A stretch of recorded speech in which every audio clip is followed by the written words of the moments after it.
You're watching CBS 8 Mornings at 6. Thank you so much for joining us here at 6 a.m. A cool start to the morning. Feels nice out there. I'm Eric Connors. And I'm Nada Iranpour. I know a lot of people sleeping with the windows open, get that cool air in. Let's check in with meteorologist Evan Noorani. Are we back to hot weather? Not yet. Soon? We will be by the time we start next week. So I'd say the weekend is kind of the Just when we're getting used to this. Yeah. I mean, but overnight it's been fantastic out there. Those very comfortable conditions overnight allow for some cooler overnight lows. We've generally been in the 50s, some low 60s out there. So should be able to open up the windows for sure and get some of the cooler air in even now over the next hour or so before we start to climb toward these afternoon highs. 74 along the coastline, 83 for inland valleys, 92 for the mountains, and 107 out there for the deserts. A look at that warm up coming up in just a few. Back to you. Right now, the search is on for a missing Camp Pendleton Marine. His name is Bailey Cameron. An official from the military base says he was reported missing this past Sunday, and we're being told he was last seen leaving the Coyote Bar in Carlsbad. That's right there at Carlsbad Village Drive and Carlsbad Boulevard. Here are pictures of Cameron. Bailey Cameron, his name is about 6'1", weighs 190 pounds, and has a tattoo on his shoulder. Anyone with any information about where he might be, please call the number there at the bottom of your screen. It's 509-860-2681. Today, the San Diego doctor charged in connection with Friends actor Matthew Perry's death will appear in court. Dr. Mark Chavez is expected to plead guilty to conspiring to distribute surgical anesthetic ketamine. Perry died from an overdose last October. Authorities say Chavez worked with another doctor to sell Perry the ketamine. An update on a story that we have been following. The woman that was brutally attacked at a South Bay 7-Eleven has died. Amanda Buchanan's son says she had been on life support after being badly burned. The attack happened Saturday morning. Buchanan was working as a manager when investigators say her ex-boyfriend, Jose Villanueva, set her and her coworker on fire. Buchanan was pronounced dead yesterday. Villanueva is facing multiple felony charges. The teen driver killed in a fiery crash with police, which also killed an officer, did not have a valid California driver's license. Authorities say 16-year-old Edgar Oviedo was driving that BMW that hit a police SUV on Monday night. 30-year-old officer Austin Machitar died in the crash. His partner, 27-year-old Zach Martinez, remains hospitalized. Friends of Officer Martinez say they are praying for his recovery. Because he's just such a good human being, and just to see that he was doing big things in this world, and to hear that news was just so upsetting. We spoke to the family of Edgar Oviedo, the suspect. They say they feel for the officers involved, and they're also hurting for their loss. And now a lot of people may be headed out for one last summer vacation this Labor Day weekend. So if you are one of those people, listen here. Today expected to be a busy day at airports all around the country. Yeah, be sure you get there early. CBS 8's Chris Groh has everything you need to know before you head out the door this morning. Yeah, so we are seeing people that are going to be out here getting on those first flights out of San Diego. You may be wondering who exactly would want to be leaving San Diego during Labor Day weekend. Well, some people, they want that change of scenery, and they could be heading anywhere across the U.S. We are expecting to see so much travel. The good news, though, that is coming out of this weekend story that we're covering, it's not just about how busy the airport is, but also maybe how a little bit more accommodating the airport might be. Terminal 1, which has been under construction for so long, their parking garage, the first phase, has reopened this week, which means that there are several more parking spots that will be available there in Terminal 1. Now, this is a 2-phase opening. Phase 1 opening has happened, so that means that those spots are open. The second phase will not open until the end of summer 2025, but by then the airport, the parking availability will increase to almost 8,500 spaces when it is all said and done. So that is good news, especially because so many people have been having to do those reserve parking at the Terminal 2, trying to find other types of parking spaces and garages in and around town. So this is some good news for those who fly frequently, even beyond Labor Day weekend. But we are seeing that this is going to be an increased travel weekend. The #1 travel destination is actually Seattle, because so many people are using Alaskan cruises, so they go out of Seattle for that. But look, with increased travel, there are going to be some hiccups, and we are already hearing some frustrated travelers from across the nation. It's part of travel, even if there is a rush or there isn't, there's always going to be, little hiccups every now and then. Nothing they can do about it, nothing I can do about it. So I hold no grudges.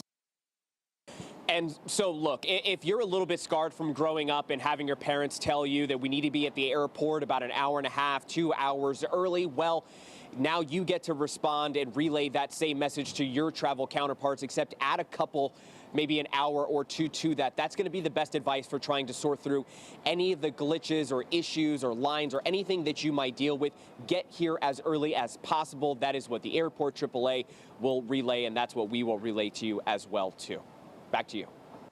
You know, you can find some fun entertainment at the airports, right? There's always great bars and restaurants, so why not get there early, at least get to your destination smoothly. If you are driving now to your destination today, here's what you need to know. The best time to leave today, before noon. So start packing now, get that car ready. Before noon is ideal, and then after 7 p.m.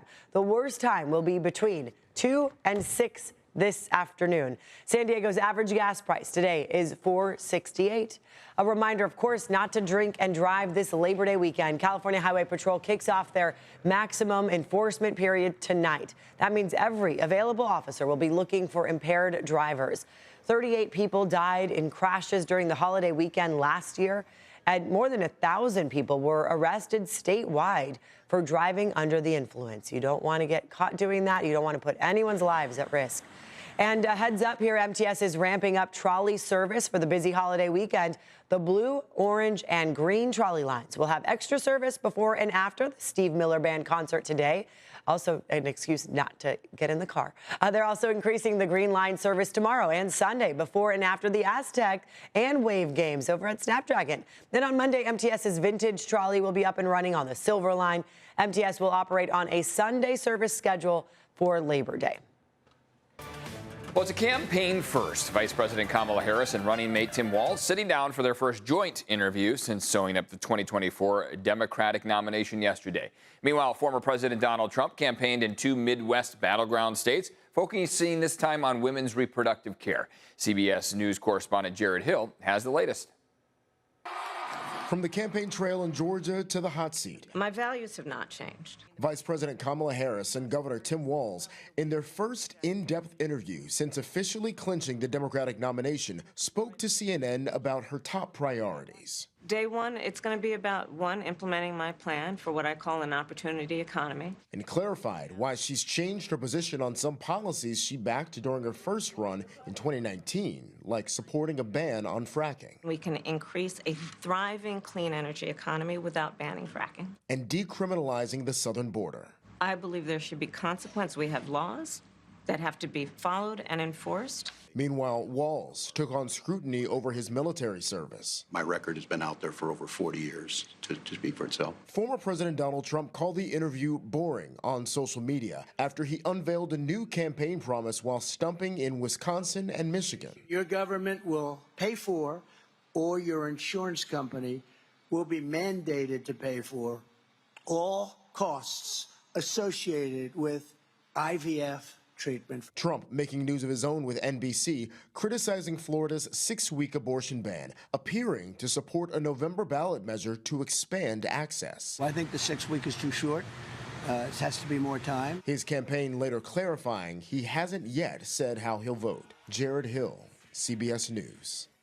And former President Trump is on the trail in Pennsylvania today, while Vice President Harris is back in Washington. Harris will campaign with President Joe Biden this Labor Day in Pittsburgh. It's their first joint campaign event since Biden dropped out and endorsed her as the party's nominee. It is now 6:09, and as people are waking up today, what, tank tops perhaps? Ooh. Or maybe a light sweater I was to going to start. say, to start, it's a little chilly this morning. We're at the layering season. Okay, And there we then are. by the time we get to the afternoon, it'll be on the warmer side compared to this morning, but actually the coolest point that we've had virtually all week. Now, if you're inland, absolutely. 83 degrees, I think, warrants the tank top and the shorts. But along the coastline, low to mid 70s out there still makes for pretty mild conditions, comfortable, we're calling it, over the next day or two. Then as we get into Labor Day itself, we'll start to see those temperatures warm up a little bit more. 92 for the mountains this afternoon, 107 out there for the desert. So absolutely, as you head east, warrants less and less of the sweater.